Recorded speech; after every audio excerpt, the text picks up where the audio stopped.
A makeshift morgue in Cairo's Rabaa al-Adawiya Mosque.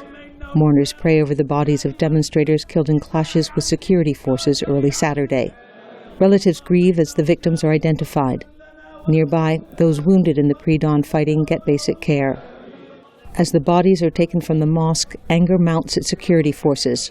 The armed forces called for mass rallies Friday to support their war on violence and terrorism, a campaign many see as a bid to crack down on supporters of ousted President Mohamed Morsi and his Muslim Brotherhood. Activist Mohammed Sultan. They called it a war on terror. This is terror. You have peaceful protesters that all they have is their voices and their bodies, and they're sitting at the other side of the barrel saying, we're going to fight for this freedom, and you're going to shoot at them? It takes a coward to pull the trigger. Security forces say they were confronted by violent protesters marching out from the Muslim Brotherhood encampment. One of the injured said that was only partly true, since police quickly resorted to disproportionate force.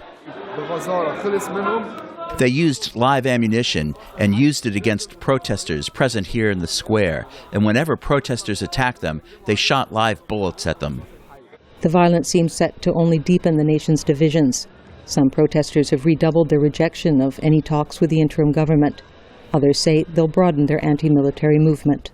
It needs people that are not necessarily pro-Morsi, that see the Muslim Brotherhood as having failed in the past year. But you know what?